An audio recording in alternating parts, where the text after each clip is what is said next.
Hello, my name is Jarrett Hazelton, and in less than a month, I will be starting my third year at the University of Cincinnati. Now, when I first decided to come to that school, it was to attend the College Conservatory of Music to pursue a major in voice performance. However, the main reason I was even able to do that, given that I live here in Michigan, was the great number of scholarships I got. But fast forwarding to the end of fall semester 2021, to make a long story short, I realized that over a year stretch that voice performance was not what I wanted to do for the rest of my life, and so I switched to their College of Business to go for accounting. But unfortunately, with this choice came the loss of over half of my original scholarships. And it is this realization that I would lose most of my scholarships that is at the root of why I now live a more frugal lifestyle as a college student.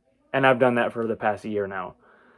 And I realized that to properly plan my finances for the future, with this detrimental loss taken into account, I would have to make some decisions that both allow for my happiness and a good financial future.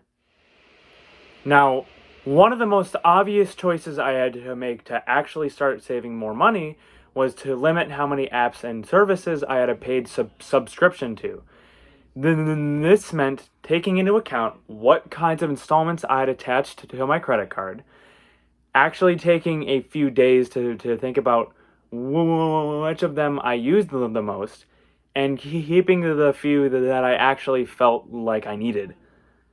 Now, in reality, this ended up with me only keeping a subscription to Planet Fitness and Crunchyroll, two subscriptions that I actually use enough to keep. And then on this same vein, I plan on taking my Planet Fitness membership down from a black one to a classic one, as I discovered that I don't use nearly enough of the perks of the black membership to merit having it. Another huge decision I had to make was creating a budget, one with little room for negotiation, for extraneous shopping and eating at restaurants.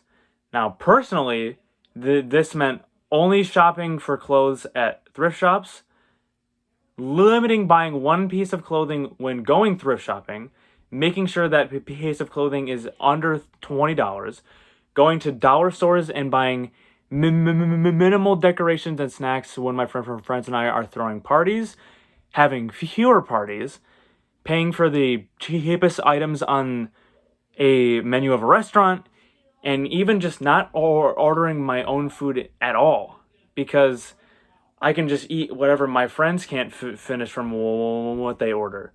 Like, seriously, why would I spend any of my own money when my friends at college have perfectly good food that they can't finish at restaurants? Finally, one last thing I had to do to save more money was have a serious conversation with my parents about what kinds of things I was able to cover and what expenses they could. Now, doing this actually set some good boundaries and allowed me to live more frugally, while also having my necessities paid for by my parents, who are a lot more financially stable than I am. More specifically, my parents and I agreed that they would pay for any groceries that only I used and any gas payments I accrued. Everything else was on me. And in order to keep living frugally and keep the agreement alive, I budgeted out exactly what groceries I needed and how often I drove.